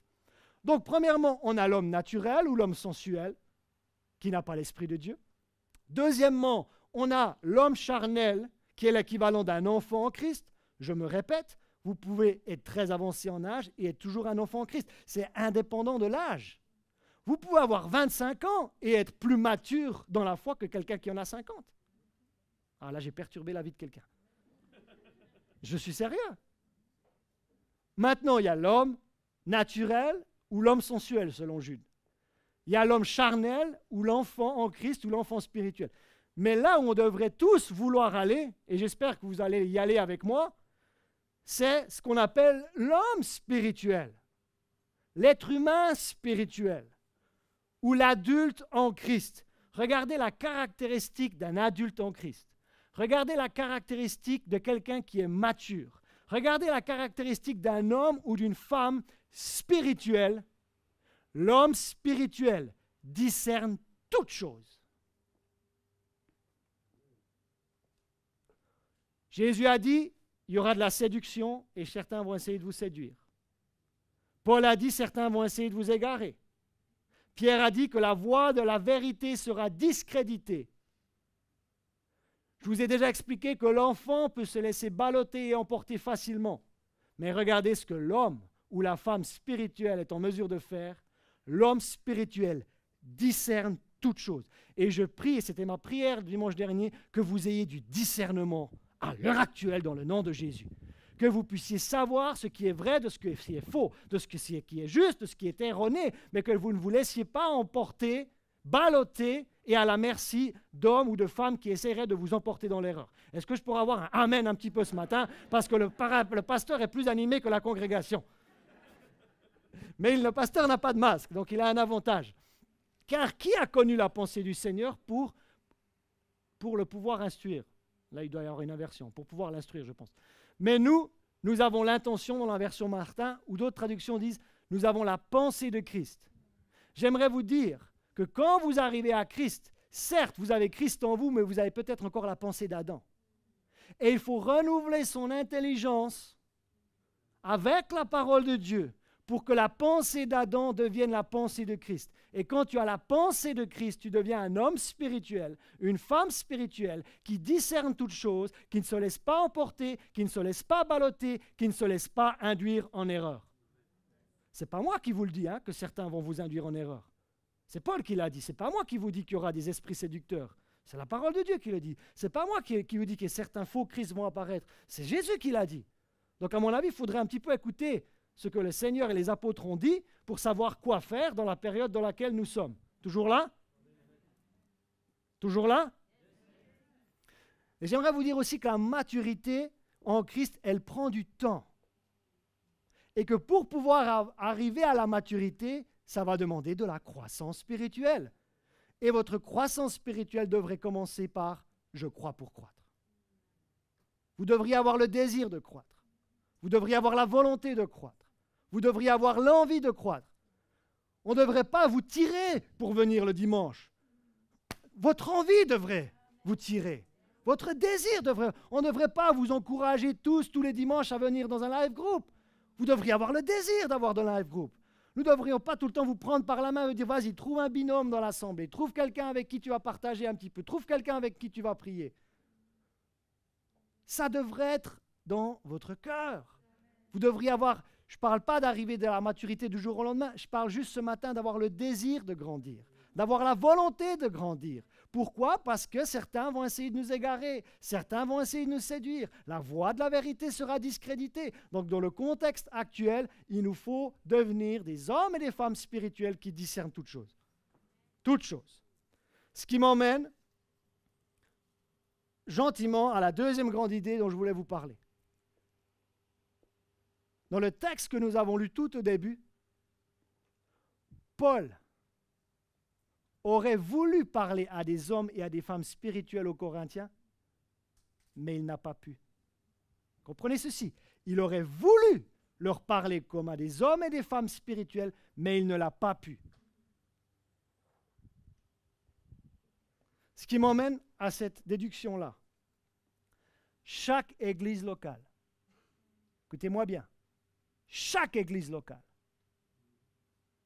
donc la nôtre plus toutes les autres, devrait avoir un chemin de croissance spirituelle pour emmener les non-croyants à Christ, puis les chrétiens à la maturité. Une image vaut mieux que 1000 mots. Il y a un petit schéma qui va apparaître à l'écran. Et après, je vais peut-être avoir besoin de quelques enfants. Ce n'est pas une célébration famille, mais c'est toujours la famille. On aura une célébration spéciale famille avant les vacances. Voici un schéma qui, à mon sens, résume au mieux la mission de l'Église sur la terre. À gauche du schéma, vous avez quelqu'un avec un point d'interrogation qui sera schématisé par ici. C'est quelqu'un qui est très, très, très, très loin de Dieu. Quelqu'un qui ne s'intéresse pas à Dieu. Quelqu'un qui est anti-Dieu. Allez, l'apôtre Paul, avant sa conversion, carrément un terroriste. On vient de commémorer le 20e anniversaire du 11 septembre 2001. Ça, c'est quelqu'un qui est, certains pensent rendre un culte à Dieu. Ça, c'est aussi dans la parole de Dieu, d'accord? Et ils font n'importe quoi. Ça, c'est quelqu'un de très loin, le plus loin possible de Dieu. Et vous avez vu le petit bonhomme qui saute là? Je ne vais pas vous demander de vous lever et de sauter, ne vous inquiétez pas. Vous avez vu le petit bonhomme qui saute? Le petit bonhomme qui saute, il est là. Pour les caméras, c'est bon? Je suis dans le cadre? Parce que je suis terrible pour les caméramans, parce que je ne suis jamais dans le cadre. Ça, c'est quelqu'un qui est mature. Un homme, une femme spirituelle. Un homme, une femme qui discerne toutes choses. Un homme, une femme qui sait discerner de ce qui est bien, de ce qui est mal. Donc, pas un enfant, pas un adolescent, non, un adulte dans la foi. Quelqu'un de fermement enraciné et fondé. Et au milieu, vous avez donc le point de conversion. Quand la personne arrive au Seigneur. Et chaque église sur la terre qui croit, en tout cas à l'enseignement du Nouveau Testament, devrait avoir un chemin de croissance spirituelle pour atteindre, écoutez bien, pour atteindre celles et ceux qui sont le plus loin de Dieu. Pour atteindre celles et ceux qui sont peut-être à mi-chemin entre très loin et qui s'approchent de Dieu. Celles et ceux qui sont sur le point de connaître le Seigneur. Et une fois, vous allez être celui qui va emmener quelqu'un au Seigneur. Est-ce que ça s'arrête là? Non. Parce qu'à ce moment-là, on a l'esprit en nous, mais on est encore charnel. Et on doit arriver à la maturité et à l'âge adulte spirituel. Et après, qu'est-ce qu'on va faire? L'Église devrait aussi proposer un chemin pour emmener quelqu'un qui vient de connaître Jésus au stade supplémentaire. Quelqu'un qui est au stade du baptême, la prochaine étape pour quelqu'un qui a passé par le baptême. La personne qui est baptisée, qui est membre de l'Église, va devenir, comme les bien-aimés de ce matin, des responsables dans l'Église pour pouvoir aider d'autres à connaître le Seigneur. Et tant que cet évangile ne sera pas prêché jusqu'aux extrémités de la terre, le Seigneur ne va pas revenir. Est-ce que vous avez compris? Chaque église locale sur la terre devrait avoir un chemin de croissance pour atteindre celles et ceux qui ne sont pas encore au Seigneur et leur parler du Seigneur et aider celles et ceux qui sont déjà dans le Seigneur, comme c'est fortement votre cas, à grandir dans la foi pour arriver à l'âge adulte spirituel. Est-ce que ça a du sens?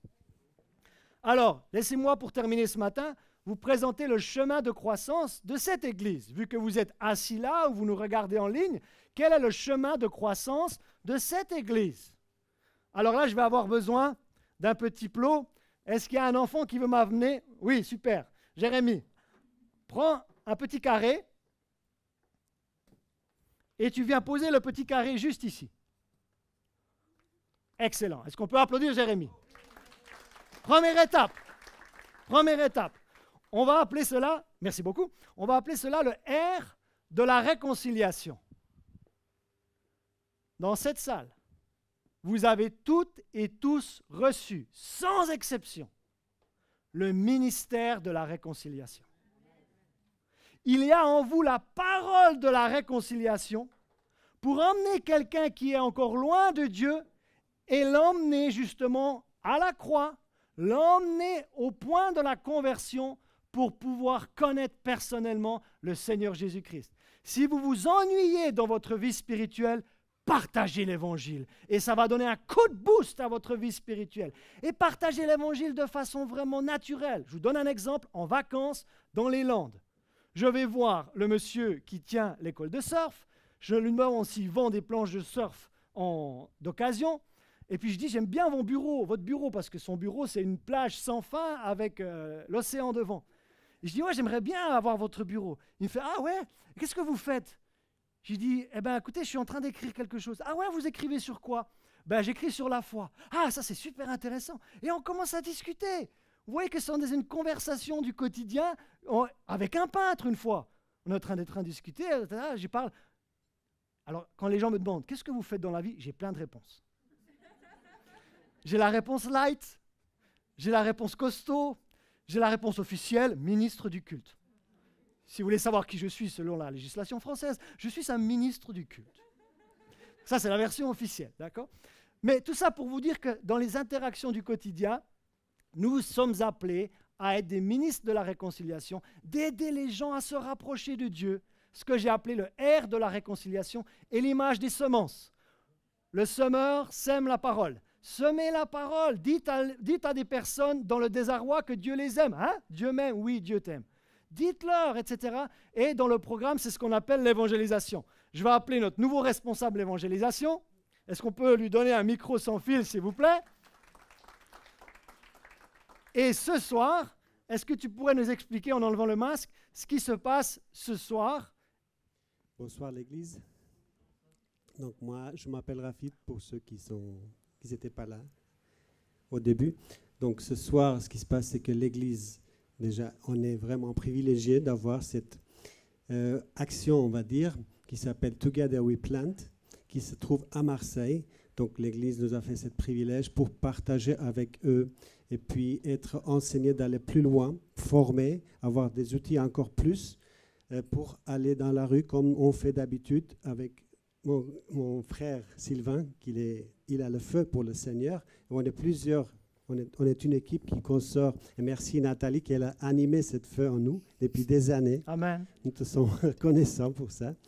Donc, ce qui se passe, c'est qu'en général, on vient de commencer de sortir les mercredis. Pour ceux qui ont cette envie de semer, comme le pasteur Philippe a dit, vous pouvez partager à partir de ce soir. Ça se passe tous les deuxièmes semaines du mois, d'ici pendant 1 an. Et donc, les dimanches soirs, 19h30 jusqu'à 20h30 pile. Donc, ça dure qu'1 heure.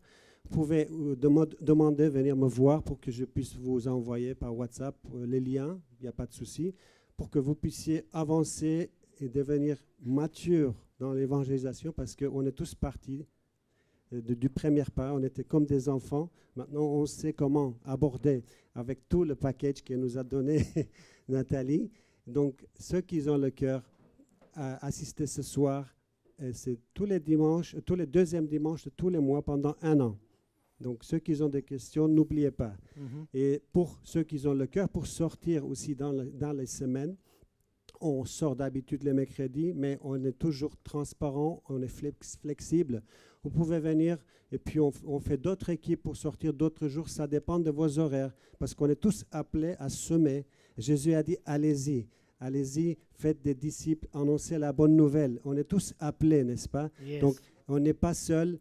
On a le Saint-Esprit en nous. Donc, voilà, c'est qu'on est animé de son esprit. Il a dit, je suis avec vous jusqu'à la fin des jours. Je vous remercie. Oui. Et bon culte. Donc, pour celles et ceux qui veulent apprendre davantage à partager leur foi, 1 fois par mois, le 2e dimanche, il y a une connexion qui se fait. Demandez les liens à Rafi ou alors à Sylvain pour pouvoir connecter avec des gens de Marseille qui croient que la région PACA devrait se mettre ensemble pour la gloire du Seigneur. Maintenant, après le R de la réconciliation, je vais avancer un petit peu. Le R des racines. Quand quelqu'un est gagné à Christ, il faut que cette personne soit enracinée. Ah non, le R des relations, mais l'image des racines, c'est ça. Il faut que cette personne soit enracinée maintenant. Parce qu'elle a reçu une semence, mais il faut que cette semence grandisse et qu'elle devienne enracinée. Comment est-ce qu'on devient enraciné dans le Seigneur? Alors là, j'ai besoin d'un deuxième petit carré. Ethan, est-ce que tu peux m'apporter un deuxième petit carré et me le mettre ici? Qui applaudit Ethan, s'il vous plaît? On a besoin d'avoir... Merci. On a besoin d'avoir des relations. Des relations. Après le R de la réconciliation, le but d'être réconcilié avec Dieu, c'est d'avoir une relation maintenant avec Dieu, mais d'avoir une relation aussi avec les bien-aimés de l'Église. Le R des relations. Regardez ce que le psaume 92 nous dit, verset 13 d'Arby, ceux qui sont plantés dans la maison de l'Éternel. Je ne vous demande pas de dormir ici ce soir, d'accord? Non, une façon d'être planté dans la maison de l'Éternel, c'est de cultiver une relation personnelle avec Dieu et d'avoir des relations avec les bien-aimés. Donc, les relations avec les bien-aimés, ce sont les réunions publiques. Vous pouvez venir ici le dimanche matin ou le mardi soir. On reprend mardi soir. Vous pouvez avoir un live group qui vont reprendre la semaine du 27 tous les 15 jours. Vous pouvez avoir un binôme, un trinôme ou un quadrinôme. Parmi ceux qui ont déjà assisté à un live group, j'aimerais un témoignage de 2 minutes pour que les gens comprennent ce qu'est un live group. Montrez-moi votre main. Céline, adjugée. Viens Céline. Et Céline, qui a été baptisée l'année dernière, n'est-ce pas, je crois? Baptisée 2020. Qui assiste à un live group. Est-ce que tu peux expliquer ce que ça t'a apporté? Est-ce que tu peux expliquer ce que c'est aussi en 2-3 minutes, s'il te plaît? Alors, le live group, je l'ai vécu en live, parce que je n'ai pas eu la chance de le faire en maison. Mais en tous les cas, oui, c'est un rassemblement avec les frères et sœurs. Donc déjà, c'est super parce que ça permet d'apprendre à se connaître les uns les autres et de croître en fait en Christ. Parce que moi, je suis un bébé dans la foi, donc j'avais soif et j'avais faim. Donc ça me permet vraiment de pouvoir suivre un enseignement et de partager aussi avec les autres leurs témoignages en fait avec leur marche avec Christ. Et du coup, c'est vraiment encourageant. Et c'est en plus dans la semaine, donc ça veut dire qu'entre le dimanche aussi, ça permet de continuer à être ancré avec Christ. Et on peut prier aussi les uns pour les autres, donc c'est vraiment une force. Voilà. Donc vraiment, qu'on soit bébé en Christ, qu'on ait besoin de recevoir ou qu'on soit plus âgé, là pour le coup, c'est plus ceux qui ont besoin de partager parce qu'ils ont plus de semences. Oui. Et j'avais l'image tout à l'heure parce qu'on m'a dit, il faut que tu témoignes. Donc je dis, ah. Donc je me suis... La terre, en fait, la semence, comme il parle Jésus dans les Écritures, avec les graines et la terre qu'on a besoin de cultiver. Donc on est comme cette terre en fait qu'on a besoin d'enrichir pour pouvoir croître. Et le live group, ça permet vraiment d'apporter ça et de chacun à son niveau de pouvoir participer à cette croissance. Voilà. Oh. Excellent témoignage, hein? Excellent témoignage. J'ai besoin d'un troisième carré. Un troisième carré. Est-ce qu'il y a... Ouais, venez. Un troisième carré. Donc, imaginez, le travail d'équipe, Donc là, on a quelqu'un qui est très loin, très loin, comme Paul avant de se convertir, il était en train de terroriser les chrétiens.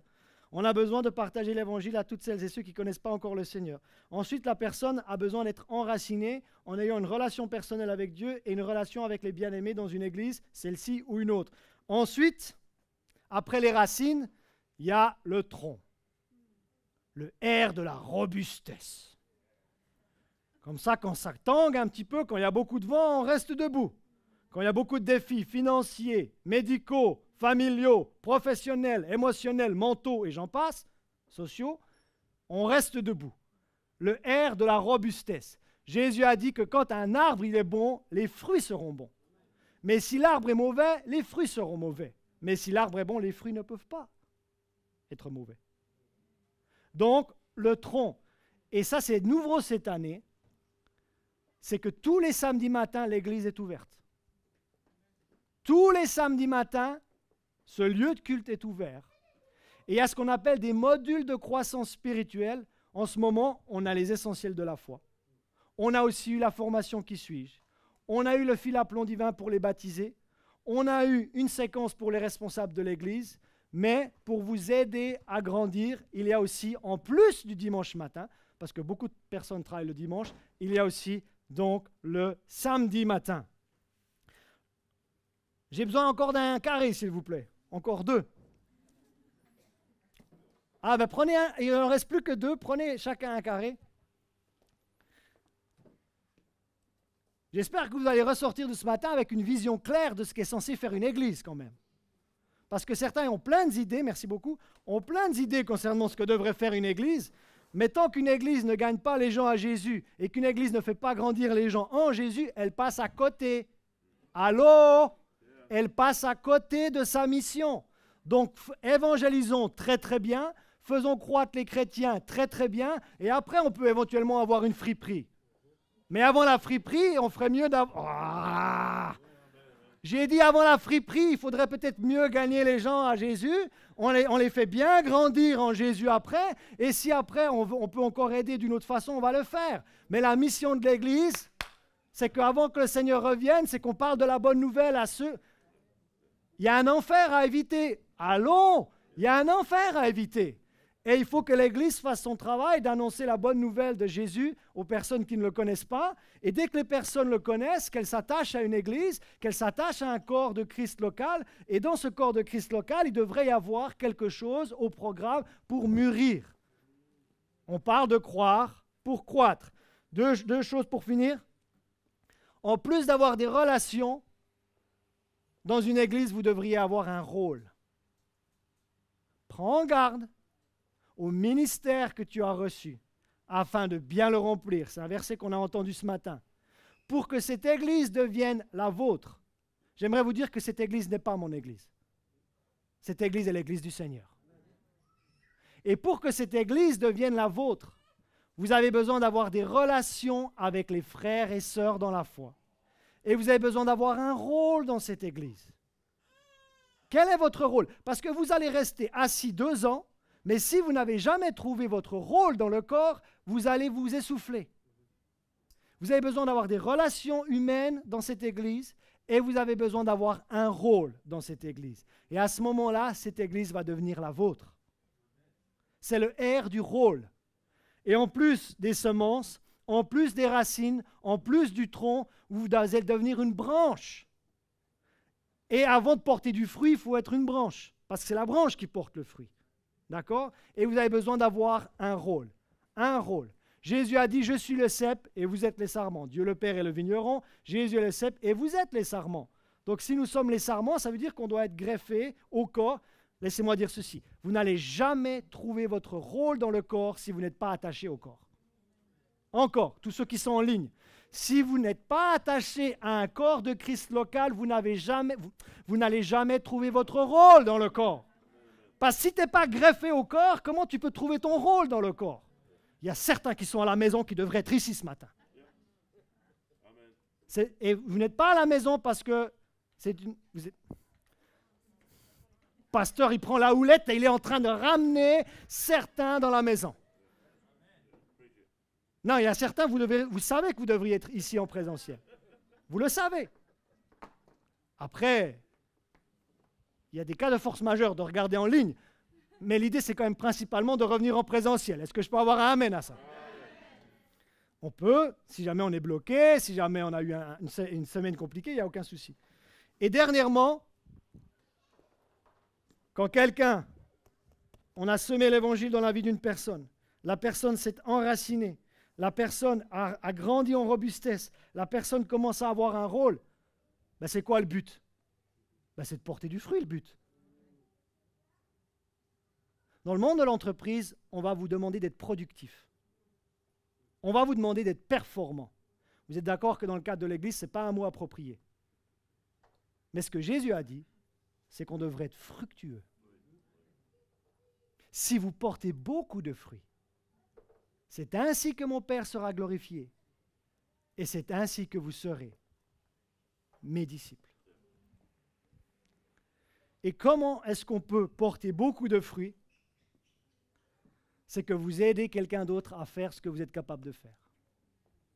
Vous apprenez à vous reproduire. Ben, au bout d'un moment, un fruit, il faut le replanter pour qu'il reproduise. Vous prenez quelqu'un sous votre aile, si vous êtes mature, tous les dirigeants de Life Group, vous êtes des héros. Parce que vous êtes là. Vous êtes en train d'aider d'autres personnes à mûrir dans le Seigneur. Vous êtes en train d'avoir un assistant pour qu'il puisse aussi à son tour ouvrir un prochain groupe dans un autre quartier de la ville, etc. Donc, est-ce que vous avez bien compris la mission de l'Église ce matin? Et cette Église a tout mis en place pour vous aider à grandir. Maintenant, la balle est dans votre camp, d'où ma prière de fin. Prière de fin. Colossiens chapitre 1, versets 10 à 11. Levez-vous, s'il vous plaît. Levez-vous. Et vous en êtes où, vous? Plutôt là ou plutôt là?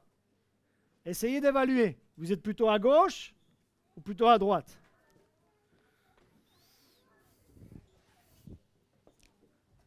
Laissez-moi dire ceci. Si vous êtes ici, vous devriez vouloir aller là. Si vous êtes ici, vous devriez vouloir aller là. Si vous êtes ici, vous devriez vouloir aller là. Si vous êtes là, vous devriez aller là. Quelle est la prochaine étape pour vous? Est-ce que c'est le baptême? Ça tombe bien parce que samedi prochain, on va baptiser.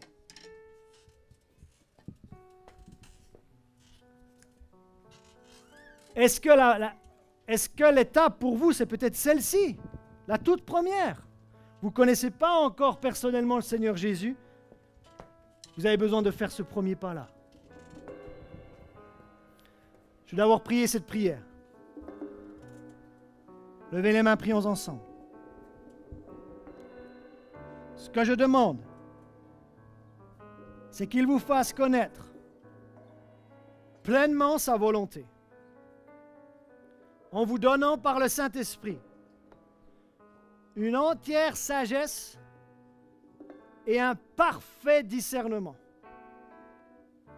Ainsi, vous pourrez avoir une conduite digne du Seigneur et lui plaire à tous égards.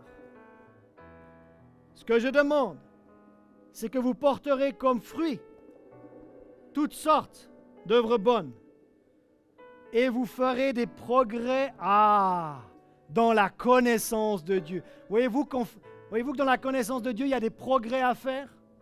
On commence tous enfants, on commence tous bébés, on commence tous nourrissons, mais nous avons besoin d'avoir le désir de croître.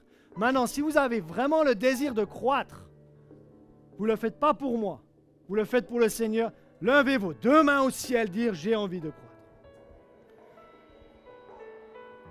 Père, je prie pour toutes les personnes qui sont en train de lever leurs mains, qui manifestent le désir de vouloir croître dans le Seigneur, d'avoir une entière sagesse et un parfait discernement, et qu'ils puissent porter comme fruit des œuvres bonnes, et qu'ils puissent progresser dans la connaissance du Seigneur jusqu'à devenir un disciple portant beaucoup de fruits, un disciple qui va faire une différence dans l'éternité, un disciple qui va faire en sorte que beaucoup de personnes puissent être au ciel avec nous, dans le nom de Jésus. Vous pouvez baisser vos mains. Et le dernier verset que je partage. Celui qui croit au Fils a la vie éternelle. Celui qui ne croit pas au Fils ne verra point la vie. Mais la colère de Dieu demeure sur lui. Alors moi j'ai une question. Est-ce que vous préférez avoir la vie éternelle ou vous préférez que la colère de Dieu demeure sur vous? Non, la balle est dans votre camp. Moi je vous pose la question. Vous voulez la vie éternelle ou vous voulez que la colère de Dieu demeure sur vous? Celui qui a le Fils a la vie éternelle. Mais celui qui ne croit pas au Fils ne verra point la vie. Alors si vous n'avez pas encore le Fils dans votre vie, on va prier ensemble maintenant. Maintenant. Maintenant. C'est une deuxième invitation. Si vous n'avez pas encore le Fils, levez vos mains là où vous êtes maintenant. Et on va prier ensemble.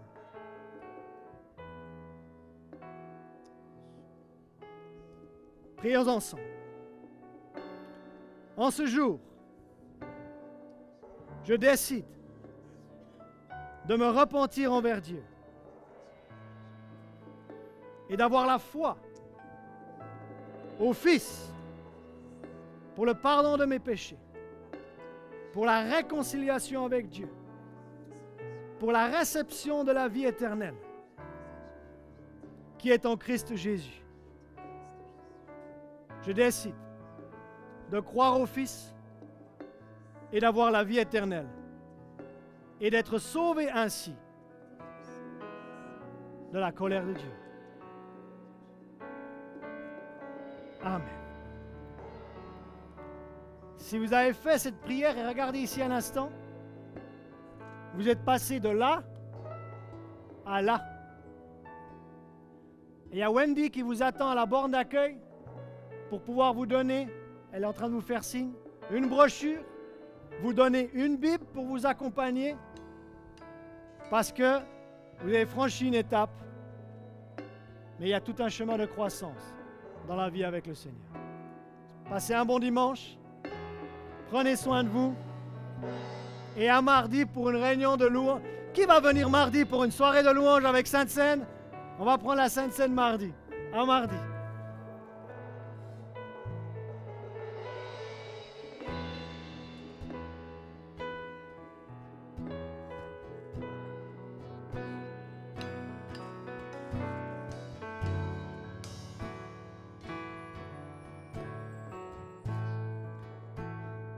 Digne est l'agneau.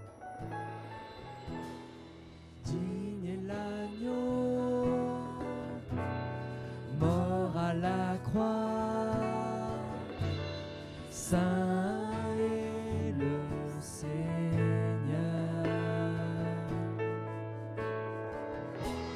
Chante à celui qui est assis sur le trône de grâce. Digne est l'agneau. Digne est l'agneau, mort à la croix. Saint est le Seigneur.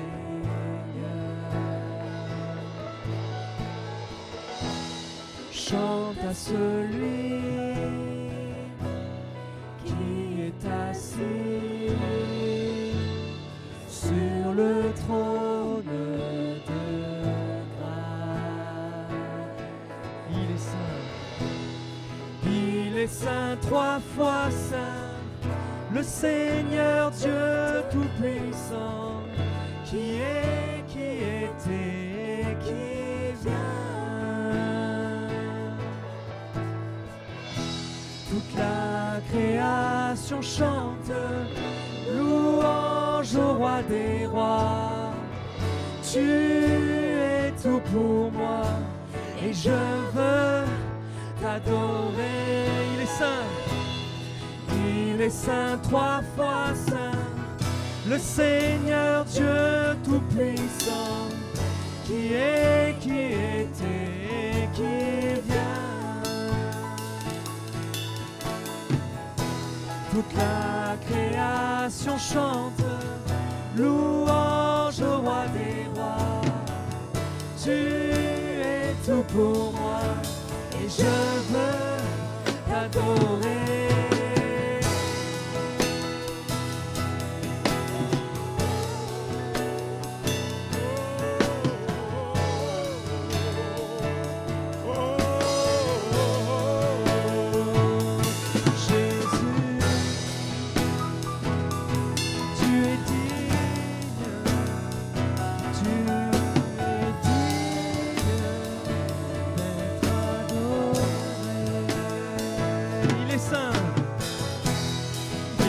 Saint, trois fois saint, le Seigneur Dieu Tout-Puissant, qui est, qui était, qui vient. Oh, toute la création chante, louange au roi des rois. Tu es tout pour moi, et je veux t'adorer. Trois fois saint, le Seigneur Dieu Tout-Puissant, qui est, qui était, qui vient. Qui était, qui vient. Toute la création chante, louange au roi des rois.